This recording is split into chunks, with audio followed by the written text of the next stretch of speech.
మహబూబాబాద్ జిల్లా డోర్నకల్ పట్టణ కేంద్రంలో ఎన్టీఆర్ సర్కిల్లో ఉన్న ఇండియన్ పెట్రోల్ బంక్ వద్ద పార్క్ చేసిన ట్రాక్టర్ ఓనర్ నిందితుడు దొంగతనం చేయడంతో ట్రాక్టర్ ఓనర్ ఫిర్యాదు మేరకు డోర్నకల్ సిఐ కేసు నమోదు చేసి సిఐ ఆదేశాల మేరకు ఎస్ఐ సంతోష్ తన సిబ్బందితో గొల్లచెర్ల గ్రామ శివారు వద్ద వాహన తనిఖీ చేయగా అనుమానాస్పద స్థితిలో ఉన్న వ్యక్తిని అదుపులో తీసుకొని విచారించగా ట్రాక్టర్ దొంగతనం చేసిన విషయాన్ని ఒప్పుకోవడంతో డీఎస్పీ సత్యనారాయణ మీడియా సమావేశం ఏర్పాటు నిందితుడిని మీడియా ముందు ప్రవేశపెట్టారు. ఈ సందర్భంగా డీఎస్పీ సత్యనారాయణ మాట్లాడుతూ డోర్నకల్ మండలంలో దొంగతనాలకు తావు లేకుండా ఎప్పటికప్పుడు చర్యలు తీసుకుంటామని, ఎవరైనా ఊరు వెళ్తే పోలీసులకు సమాచారం అందించాలని, వాహనాలు పార్క్ చేసే సమయంలో బండికి తాళం ఉంచి వెళ్తున్నారని, అదే అదనుగా భావించి దొంగతనాలకు పాల్పడుతున్నారని వాహనదారులు జాగ్రత్తగా ఉండాలని తెలిపారు.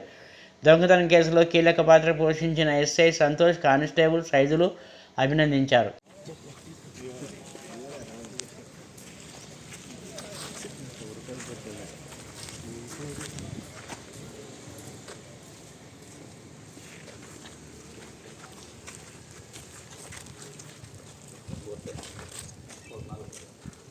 వెనక రండి బాబు, బోర్డు పట్టు.